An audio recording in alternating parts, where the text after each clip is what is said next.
नमस्कार, आप देख रहे हैं राजधानी समाचार। माननीय जो भारत के प्रधानमंत्री नरेंद्र मोदी जी को जो मन की बात करने वाले हैं, तो इस बीच में भारतीय जनता पार्टी भी कुछ संदेश देना चाहती है। हम किसान मोर्चा के प्रदेश कार्यालय में अध्यक्ष जी के साथ बैठे हैं।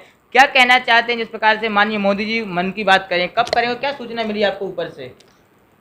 आगामी 26 जुलाई को जी हमारे देश के यशस्वी और विश्व नेता जी माननीय मोदी जी फिर से मन की बात करने वाले हैं और उनकी मन की बात एक ऐसा व्यापक कार्यक्रम है जिसको आज गांव-गांव में प्रत्येक युवा, प्रत्येक माताएं बहनें, बच्चे, व्यापारी, आम जनता, नागरिक, कर्मचारी से लेकर सब वर्ग उनको सुनते हैं।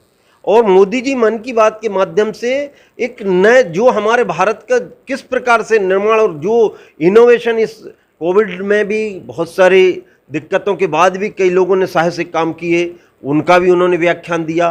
और जो ओलंपिक आ रहे हैं उन खेलों के लिए भी उन्होंने लोगों को शुभकामनाएं और नव युवकों को प्रेरित किया। साथ में उन्होंने जो भी नवाचार कोई करता है, चाहे वो खेती के क्षेत्र में करे, चाहे वो अन्य एजुकेशन के क्षेत्र में करे, चाहे वो अन्य कोई भी क्षेत्र हो, बहुत बड़ा सेक्टर है भारत के अंदर, हर सेक्टर में मोदी जी ने उन नवाचारों का और व्यापक प्रचार किया है। मध्य प्रदेश में भी अभी हमारे कटनी जिले के जो माता ने एक म्यूजियम बनाया वेजिटेबल का, उसका भी मोदी जी ने जिक्र किया। और ऐसे जो भी नवाचार करते हैं उनको एक तरह से प्रेरित करने का काम मन के माध्यम से कर रहे हैं। और मेरा और हमारे राष्ट्रीय नेतृत्व के आह्वान पर किसान मोर्चा मध्य प्रदेश का भी आह्वान है, हमारे प्रत्येक पदाधिकारी को जिम्मेदारी तय हो रही है, वो गांव में बैठकर 26 तारीख को मोदी जी के मन की बात किसानों के साथ, मोदी जी की मन की बात गांव के साथ,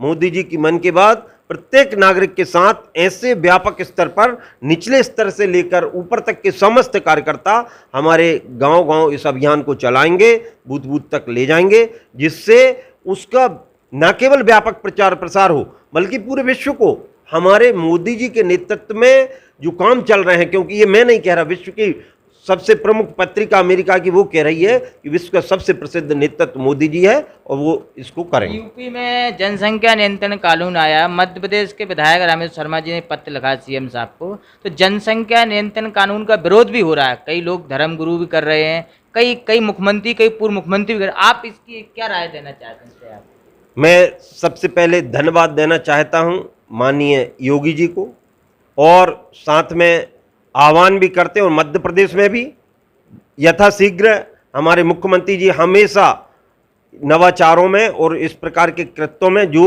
मध्य प्रदेश के और देश के हित में हो उनको हमेशा करते आ रहे हैं। और जनसंख्या नियंत्रण वास्तव में होने चाहिए, क्योंकि ये किसी जाति या वर्ग की बात नहीं है। आज संविधान को यदि वास्तव में जब हम समानता के अधिकार की बात कर रहे हैं, स्वतंत्रता के अधिकार की बात कर रहे हैं, जब हमारे कर्तव्यों की बात हम कर रहे हैं, मौलिक अधिकारों की बात कर रहे हैं, तो उन सब में इस प्रकार का भी तत्व की एक बैलेंस और जो जिस अनुपात में भारत में है उसको उस अनुपात में अधिकार मिलना ही चाहिए। इसलिए जनसंख्या नियंत्रण का कानून आवश्यक भी है और हमारा भी किसान मोर्चा के नाते उसका सहयोग रहेगा जो हमारी मध्य प्रदेश की सरकार उसमें आगामी नीति लाएगी। आप कहना चाहते हैं कि दूसरे नंबर का राज्य मध्य प्रदेश ही हो, पहला जैसे यूपी में चालू हो गया जनसंख्या नियंत्रण कानून? बिल्कुल निश्चित, हमारे जो माननीय मुख्यमंत्री जी और हमारे संगठन माननीय वी.डी. शर्मा जी के नेतृत्व में उस पर यथोचित विचार चल रहा है और यथाशीघ्र उस पर निर्णय होगा। और कोई आपके वृक्षारोपण कार्यक्रम भी, और कहाँ आपके कार्यक्रम में आगामी हुआ पिछले जो कोई नई गाइडलाइन मिली, आपको कहना चाहते हैं किसान मोर्चा के जो लोग जुड़े लोग आपसे? अभी जैसा पूरे मध्य प्रदेश में जिस दिन से दायित्व आया है, मेरी तो प्रवास करने की आदत पहले से रही है, लेकिन लगभग 40 जिलों से ऊपर मैंने मध्य प्रदेश का दौरा कर चुका हूं। हमारे विभिन्न कार्यकर्ता लगातार सक्रिय हैं और उसमें भी लगभग 500 प्रत्यक्ष कार्यक्रम, जो कि चाहे वो सभाओं के माध्यम से हो, इस प्रकार से किसान मोर्चा ने महती भूमिका जगह जगह निभा रहे हैं। वृक्षारोपण के व्यापक तौर पे हर विकासखंड स्तर पर नीचे कार्यक्रम चल रहे हैं जगह जगह। मैं स्वयं भी इन दोनों में, जब से हमारे डॉक्टर श्यामा प्रसाद मुखर्जी के जो पुण्यतिथि से लेकर जन्म महोत्सव तक का कार्यक्रम पूरी पार्टी ने मनाया, और हमने जन्म महोत्सव के बाद उसको तय कर दिया कि किसान मोर्चा जब तक बरसात का मौसम है तब तक इस वृक्षारोपण के कार्यक्रम को चलाएगा, जिसको भारी समर्थन मिल रहा है। मैं 70 स्थानों पर स्वयं जाकर वृक्षारोपण करवा चुका हूं। कुछ राजधानी समाचार न्यूज चैनल के लिए समय देने के लिए आपका बहुत बहुत धन्यवाद। आपका भी बहुत बहुत धन्यवाद, और आपका चैनल दिन दूना रात चौगुना प्रगति करे। बहुत बहुत राजधानी समाचार से आप देख रहे थे, भाजपा किसान मोर्चा कार्यालय के हम प्रदेश अध्यक्ष जी के पास बैठे थे। चर्चा कुछ मुद्दे हुए, कुछ राष्ट्रीय लेवल की बात हुई, कुछ प्रदेश स्तर की बात हुई, कुछ जनसंख्या नियंत्रण कानून पर भी हमें चर्चा की है। राजधानी समाचार नीरज विश्वकर्मा की रिपोर्ट, भोपाल, प्रदेश कार्यालय, Madhya Pradesh. Subscribe now and press the bell icon. Never miss an update.